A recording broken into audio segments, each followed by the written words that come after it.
कहते हैं कि एक शख्स था, अल्लाह का नेक बंदा था, इबादत गुजार भी था ना। तो वो एक दिन चल पड़ा। उधर एक ना दरख्त था, बूढ़ा दरख्त था बड़े ज़माने का, और ना हिंदू उसकी पूजा करने पड़ गए। वो उसने जी तलवार उठाई और उसने कहा जी मैं जाके ना दरख्त को काट दूंगा। गुस्सा आ गया कि मेरे अल्लाह का ये शरीक बना रहे हैं दरख्त को। तो ज़ाहिर सी बात है, शैतान भी बड़ा मक्कार है। वो जब आगे गया तो रास्ते में शैतान आ गया। उसने शैतान को पकड़ा और उठा के नीचे मारा और ऊपर बैठ गया। अगर शैतान भी मक्कार है, कहता देख, ये दरख्त जो है ना लोगों को साया भी देता है, लोग इसके साए भी लेते हैं, छाँव होती है। तू ऐसे काटेगा लोग तेरे मुखालिफ बन जाएंगे। सवाब है ना, लोगों को छाँ दे रहा है।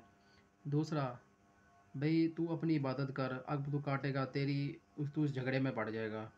तेरी इबादत में भी खलल आ जाएगा, तेरी नमाज़ों में खलल आ जाएगा, तेरे नेक कामों में खलल आ जाएगा, तेरा टाइम ज़ाया होगा, तेरी इबादतों से ज़ाया चली जाएगी, नमाज़ें ज़ाया चली जाएंगी। तू नमाज़ पढ़। जैसे ही तू नमाज़ पढ़ेगा तेरे मुसल्ले के नीचे से कुछ पैसे निकलेंगे, और तूने वो पैसे ना उठा के अपना खर्च कर देने हैं। उन्होंने अपनी कब्र में जाना है, तूने अपनी कब्र में जाना है। ऐसे ही तो खाम का परेशान हो रहा है, दुश्मनी मुँह ले रहा है। तू अपनी इबादत कर, तुझे अल्लाह ने तेरा अजर देना है। वो जी चला गया घर, नमाज़ पढ़ी। वही बात हुई, जैसे ही नमाज़ ख़त्म हुई तो नीचे से कुछ पैसे निकल आए। उसने उठा के खर्च करने पड़ गए। कुछ दिन पैसे मिले, उसके बाद पैसे ख़त्म हो गए। पैसे ख़त्म हुए, गुस्सा आया, उसने फिर जी तलवार उठाई और गया। आगे फिर शैतान खड़ा है। उसने कहा हाँ भाई।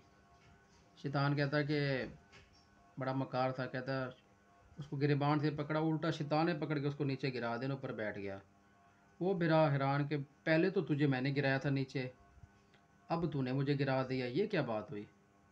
उसने कहा पहले तू गया था अल्लाह की रज़ा की खातिर, तब तेरे में ताकत थी। अब तू जा रहा है धर्म की खातिर, नोट की खातिर। अब तू जा रहा है अपने पेट की खातिर। ईमान की ताकत नहीं है तुझ में, इसलिए तू नीचे गिर गया है।